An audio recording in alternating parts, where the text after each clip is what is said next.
Depicted at the time of its opening in 1873, as a journey through some of the finest countryside in the land, the Ross to Monmouth branch line was a tale of engineering triumph and of local industrial and social development. Symonds yacht was beautiful. I mean, you could stand at the platform there and look down the rapids and the hills, you know, it's beautiful. Well, Ross to Monmouth was a scenic view in itself, a scenic railway in itself. It was beautiful.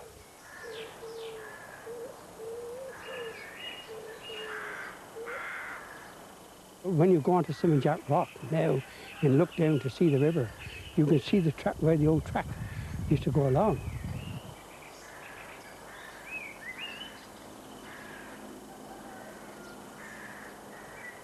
I remember once with a very, very heavy hoarfrost.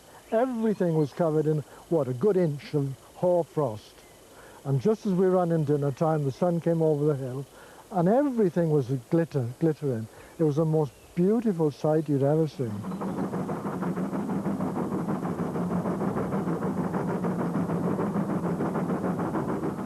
We got all the passengers out of the train to come and have a look at it. And they all thoroughly enjoyed it, and then they all climbed back in after, and off we went.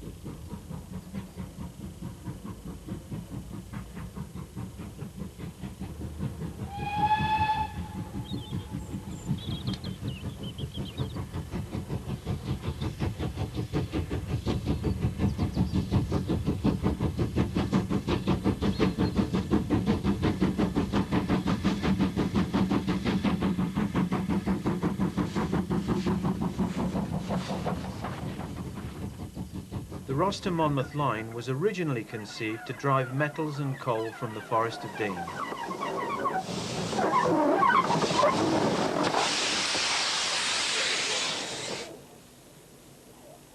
With the commencement of passenger services, 3 counties and the major centres of Hereford and Gloucester were connected by the busy junction at Ross-on-Wye.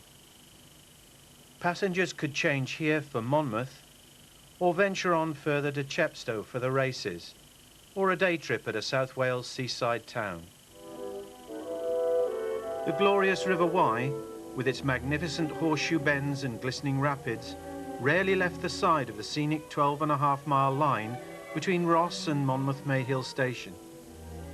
Cutting through the steep sandstone rock and meandering hillsides, most of the line's viaducts, bridges and tunnels bore testament to the genius of Great Western Railway's Isambard Kingdom Brunel and the GWR legend, God's Wonderful Railway.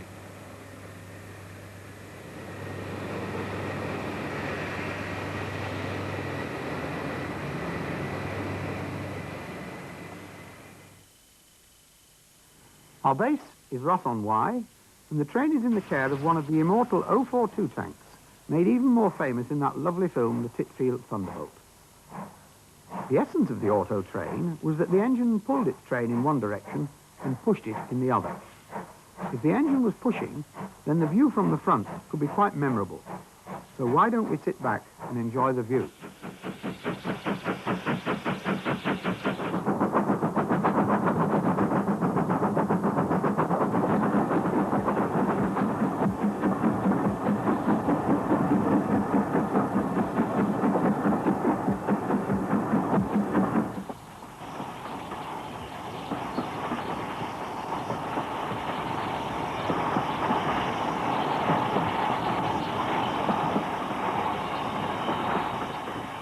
Our train terminates at Monmouth, where there was a considerable interchange of traffic, not to mention a fair gathering of enthusiasts.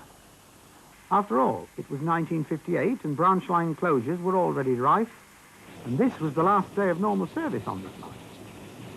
A few more perceptive souls obviously realised that this sort of thing was not likely to last much longer. And at that time, Dr. Beeching was still 5 years away. After the line's final closure in 1964, virtually all signs of the railway disappeared. Buildings and stations were demolished, and the 12.5 miles of scenic track between Ross and Monmouth were ripped up.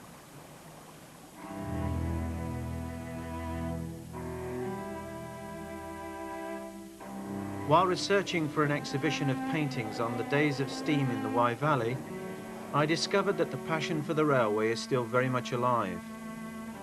Retired railwayman and enthusiast Eric Rawlins is busy planning for the return of the railway. He has dedicated his life to bringing the trains back to Ross and the lower Wye Valley.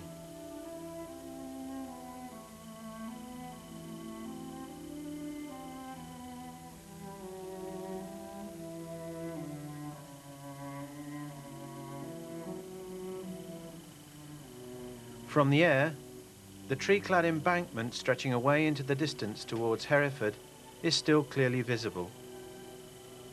Market research and feasibility studies carried out in the late 80s showed that to resurrect the line from Gloucester to Hereford via Ross and on to Monmouth would cost in the region of £37 million. Tunnels, bridges and viaducts would all have to be rebuilt or modernised. Crucial parts of the line have been built on, and some landowners and farmers do not share in the railwaymen's enthusiasm.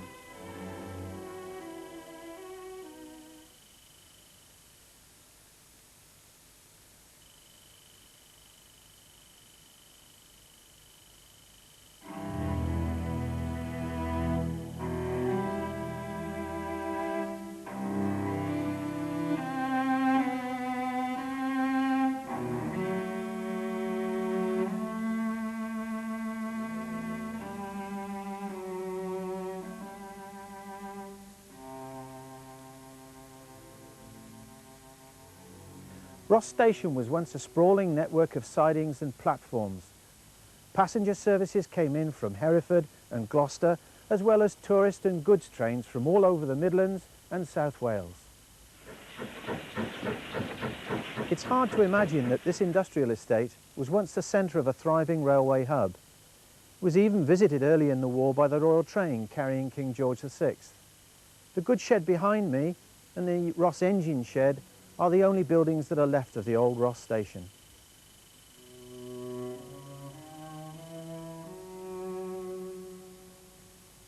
Signs that a railway ever existed in this busy 14th century market town have either disappeared or are hidden away in the narrow winding streets near where the station once stood.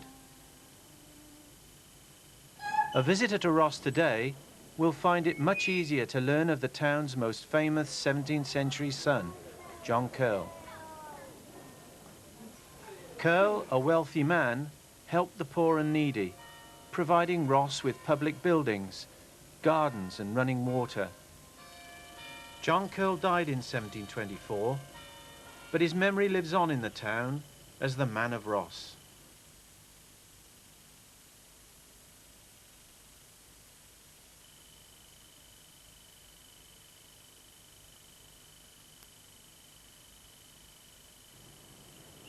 What struck me most as I furthered my research on the railway was that there were very few people left who had worked on the line. Graham Smoothie, a former fireman, who left the railway in 1953, is a rare exception. As we walked the old line at Walford Halt, the first stop out of Ross, Graham's memories of a bygone era came flooding back. Well, I remember this particular spot because there was a poultry farm in the next field here, and poultry used to wander on to the line. Well, in those days, poultry was an absolute luxury. I mean, you didn't have any, and you had to stop at Walford Halt. The result was you were always going too slow to hit a chicken, but then just that one train a day, you didn't stop at the halt because you went straight through from Ross to Lidbrook, pick up the Red Swan workers and bring them back to Ross. So we used to go through this cut-in like hell in the night. Suddenly you would see a cloud of feathers, so you knew you'd hit a chicken. So then you went down to Lidbrook, picked up the Red Swan workers, stopped at the halt to let people off. You'd be on the bottom end riding the footplate, run like mad up the line, grab hold of the chicken, and as you chug past, sling it up onto the footplate, climb up, open the firebox doors, start plucking, and then we used to take it in turns who had the chicken. As well as providing precious local jobs, the line was an important goods link for farmers and isolated communities, as well as a delivery service for the Royal Mail. The line ran independently until the 1921 Railway Act forced its amalgamation with the Great Western Railway.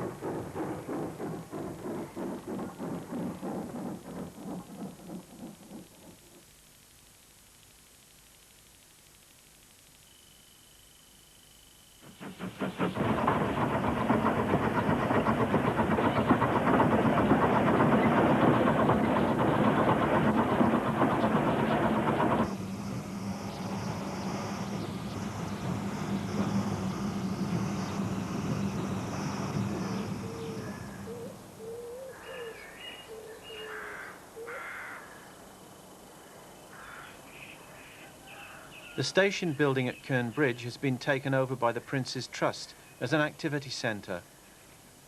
Until the late 50s, passengers would alight here to explore the ruins of Goodrich Castle. With commanding views all around, Goodrich Castle, built in 1150, once stood as one of the last royalist strongholds on the Welsh border. It wasn't until the Civil War in 1640 that a siege by Cromwell's troops led to the surrender and destruction of the castle.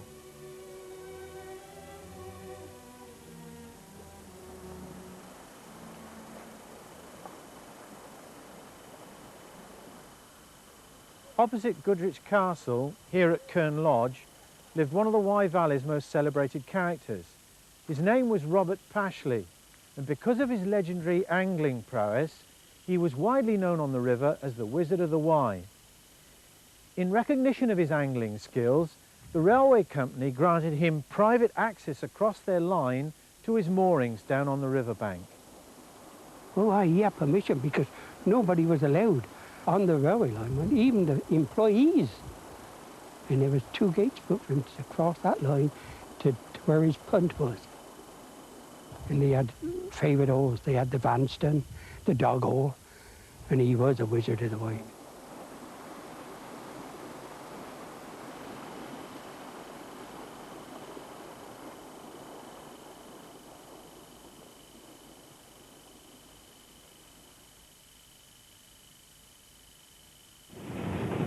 Farewell at Lidbrook Junction, now wiped off the railway map.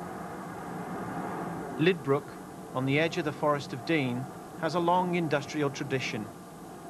The junction connected the Ross line to the Symonds Railway and served the Eddiswan Cable Works. It's now hard to believe that in 1861, a writer compared the industry in Lidbrook with that of Sheffield.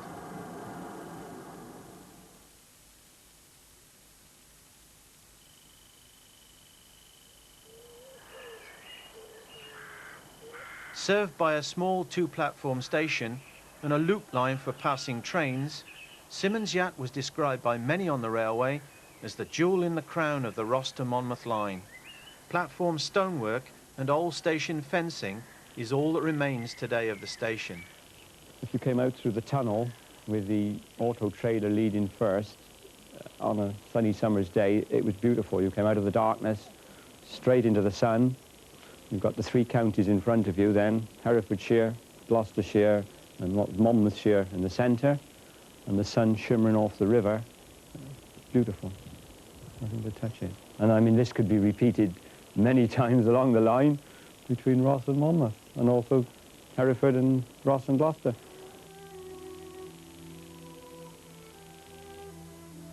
Keith Ree remembers the sad day in 1959 when he and his best friend watched the last train depart. A tearful crowd gathered as the engine steamed off, whistling through the snow-covered valley.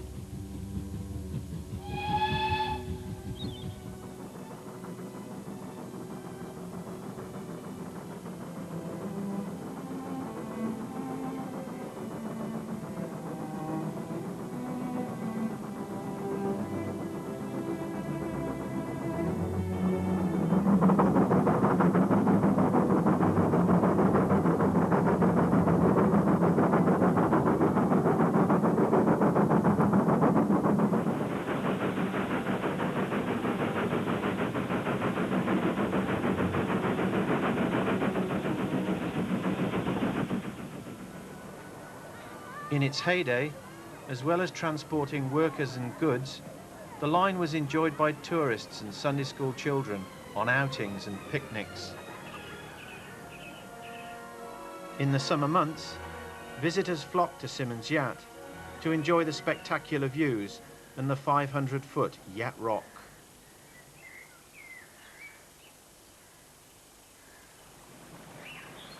Beyond Symonds Yacht, where the railway tracks swept alongside the banks of the Wye, serious flooding would completely cover the lines in the winter months.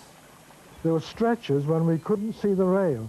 100 yards, 200 yards, 300 yards, no rail at all, just water. And of course the trouble was, you didn't know how deep the water was.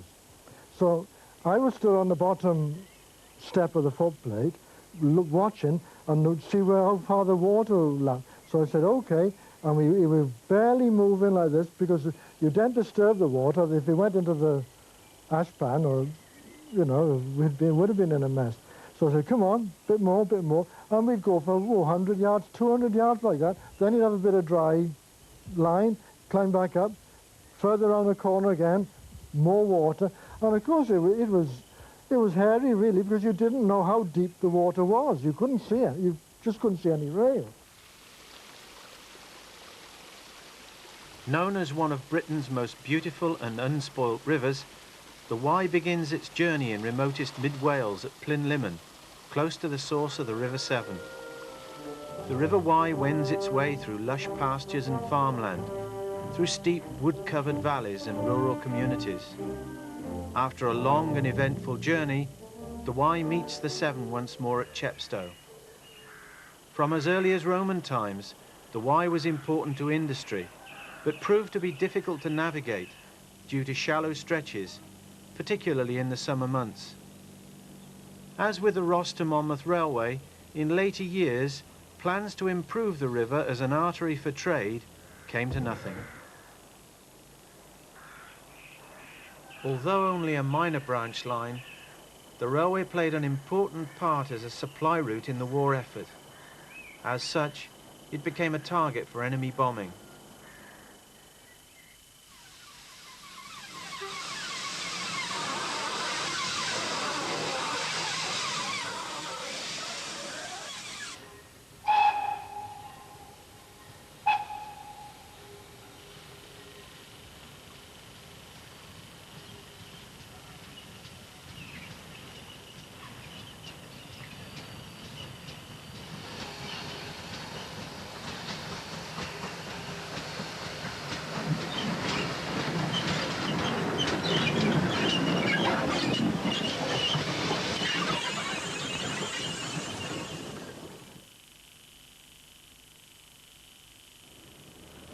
Dennis Wheeler, who began his career cleaning engines and stoking their fires, remembers vividly a night when a German bomber came too close for comfort. I could see our plane come out, whoa, what it went, going towards Gloucester, and the lines were showing with the moonlight. And I thought, gosh, he's following that line, and you could see that it was a German plane. You could see the cross, and boom. Then all of a sudden, boom, boom, boom. And Spickett's Lane, opposite Spickett's Lane, west end of Penyard, there was 3 bombs dropped. But just after the plane had gone, there was a Spitfire come straight over, and he was chasing him, see, and this German, well, we take it, that he must have unloaded ditched his bombs to get away. As a fireman on the line, Dennis Wheeler remembers when the whole railway was held up, when he and the driver spotted something mysterious floating in the river. And I was determined it was a body. And I made up my mind. So we went to Monmouth, and I said to Bill Fawkes, you stop this train by that bridge what goes over, and I'll cross the river on that swing bridge, and you take the train and stop directly opposite it. Because it was there when we went down to Monmouth. So sure enough, Bill said, are you sure? He said, yeah, well. And they had a gate there on this swing bridge, and it was padlocked. And I had to clamber over the top of this little gate, on just as a footpath. So over there, and swing with these ropes on this side. You know, he swung when I got in the middle. And I thought, well, here goes, I'm halfway over now. Point of no return, I gotta go now. So I went in, I crossed over, cut across the field to where the door was, and I looked over, and I could see it. And the first words I said, they shouted, they was able to shout to me because there was the river and the railway line all together. What is it then? God, it's a guy fox. And it did. It looked like a guy fox, just like a... They said, yeah. I said, yeah. And then I looked hard enough, and then I could see things different. I could see the fingernails in the air. And I thought, gosh, and I had a cold shiver go up my spine. Okay.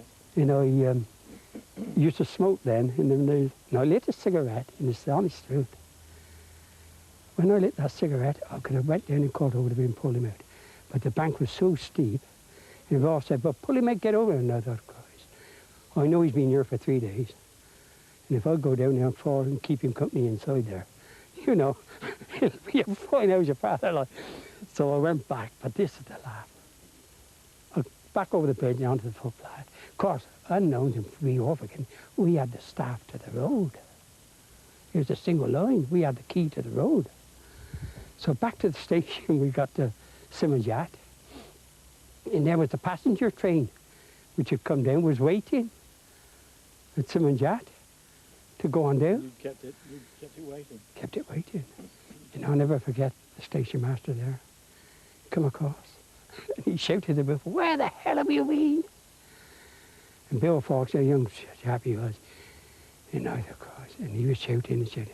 And I said, gosh, I said, we found a body in the river. He shouted back, I don't care, bugger, if you found half a dozen buggers. He said.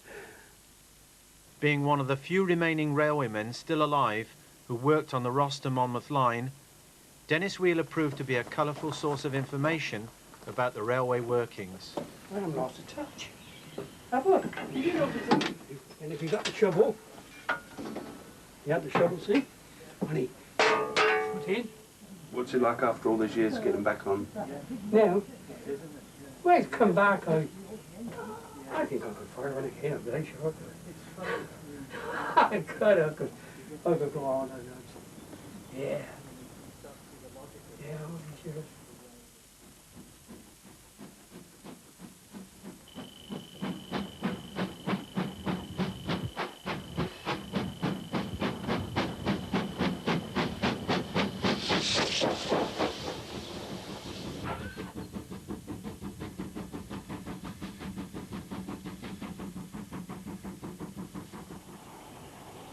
At Strangford Viaduct, on the main line between Hereford and Gloucester, the Wye Valley nearly experienced a disaster that would have brought it to the attention of the nation. My friend and I, we were coming from the local pub on our push bikes, and we stopped to have a natter before parting at his house, and we heard this terrific crash. And I said to my mate, I said, that's Strangford Bridge. And no, he said, that's not Strangford Bridge. Anyway, we had a bit of a set to and decided to go down and see for ourselves. As they went to explore, little did they know they were about to avert a major disaster for the people of Ross. And we got down to the station and it was locked up. And we got over the railings, walked down the line, looked across. It was a moonlight night. We looked across the rails, and of course it was all shiny with the moon. And we walked on across the bridge and found this big hole in the middle. And we went back then and woke the station master up, which was Mr. Ingram then. And he didn't believe us for a while, and we persuaded to take him down there, and came back and he rang Gloucester and stopped the early morning train.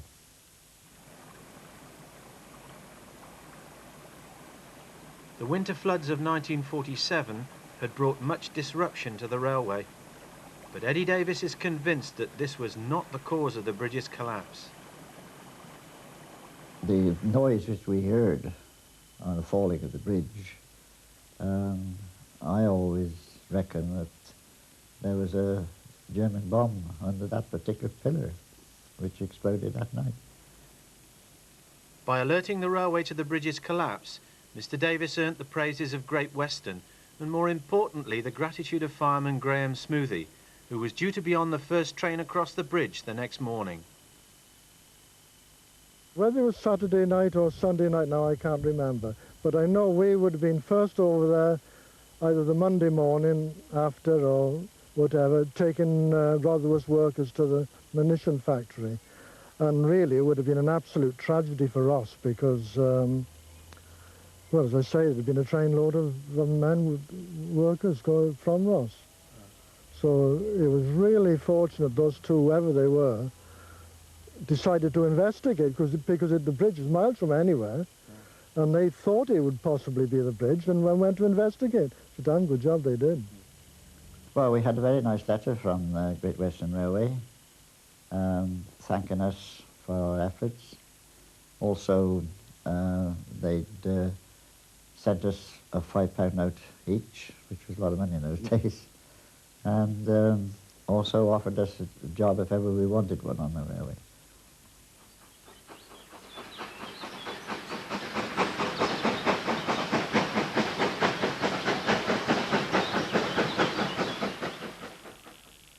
And so, having left England, the line's picturesque 30-minute journey down the Lower Wye Valley would end in Wales, at the historic market town of Monmouth.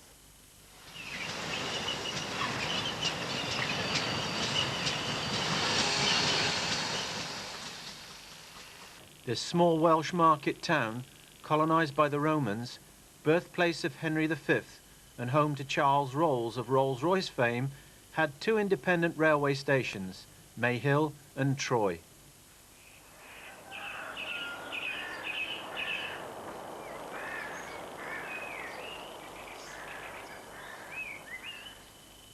One of the most impressive remnants of Monmouth railway history is Joseph Furbank's 22-arch stone and brick viaduct.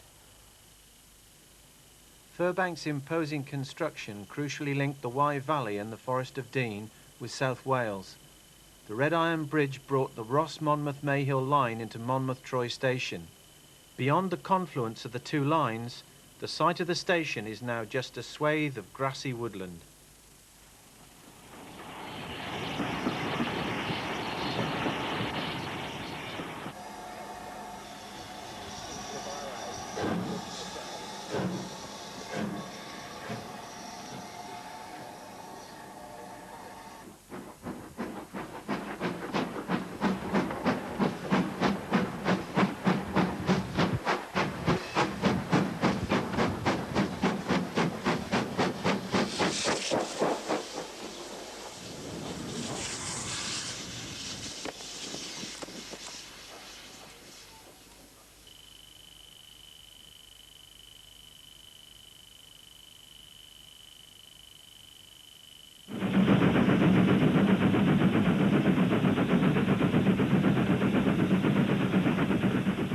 Heading north for the last time, a further stop for photography was made at Tintern station, just across the river from the famous Abbey.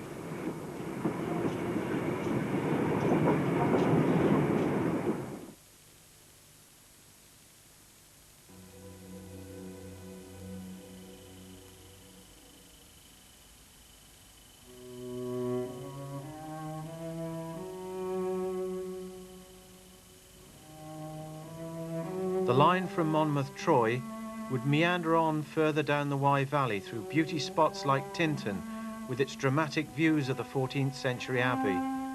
The railway line shadowed much of the way by its faithful companion, the River Wye.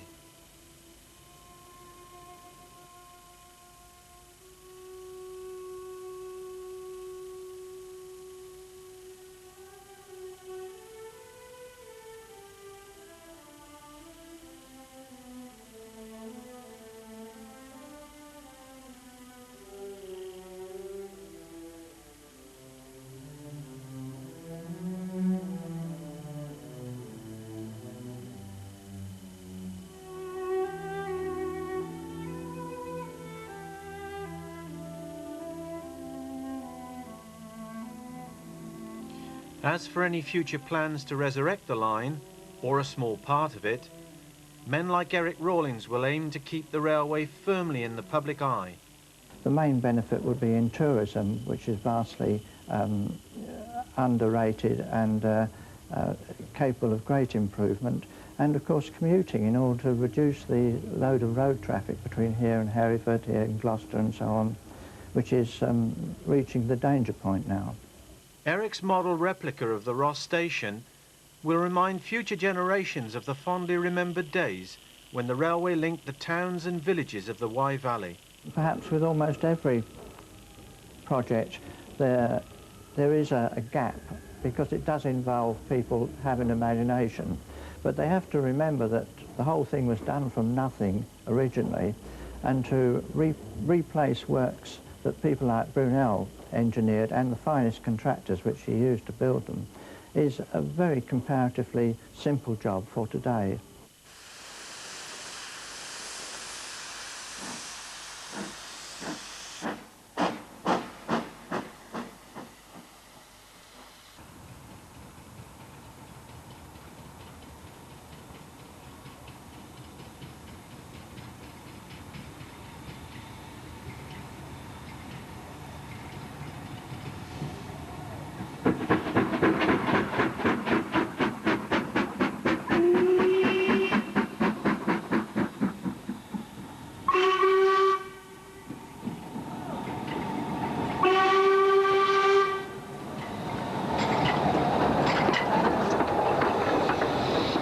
The Wye Valley railwaymen who hope to see the return of the Ross to Monmouth line may take encouragement from what's happening nearby in the Severn Valley.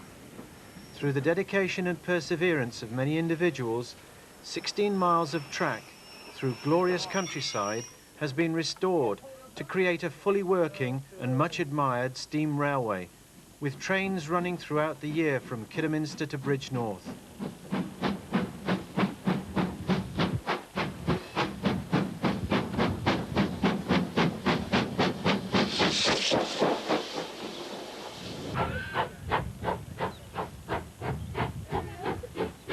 The Severn Valley Railway now runs at a profit, with 200,000 passengers a year enjoying the line. So what does it take to resurrect, restore and run a working steam railway? Raise a lot of money.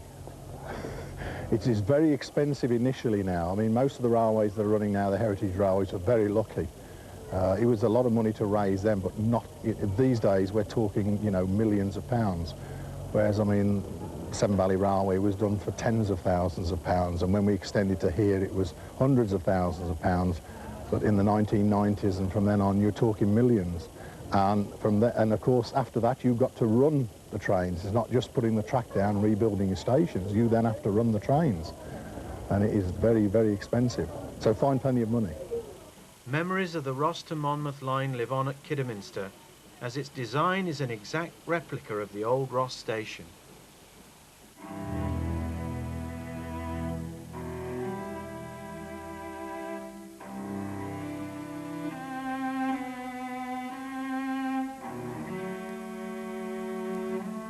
The end of the line quite literally came for the Ross to Monmouth Passenger Railway on the 4th of January 1959.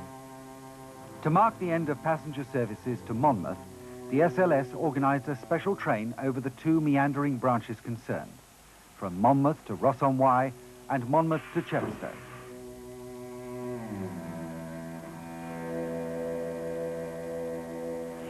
The run took place on a gloriously sunny winter's day, with fresh snow making the beautiful Wye Valley routes even more picturesque than usual.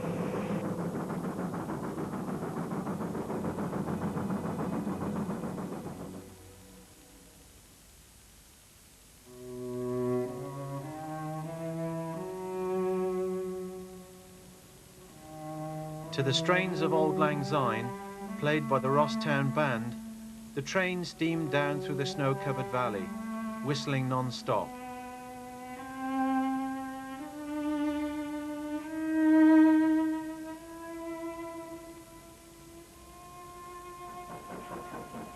Goods traffic continued on the Ross to Monmouth line until 1964, when the line received its final closure notice.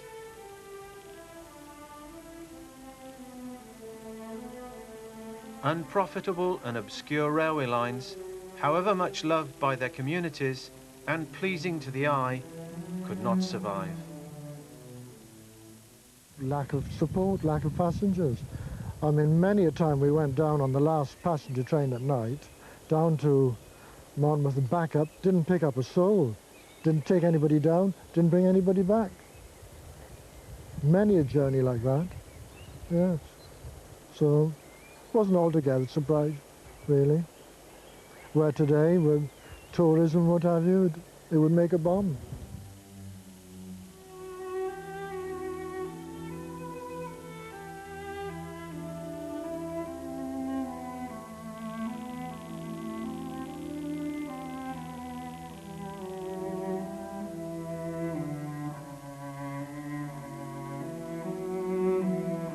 The Ross to Monmouth line has long been consigned to railway history, but there are still those for whom it remains an abiding and nostalgic memory.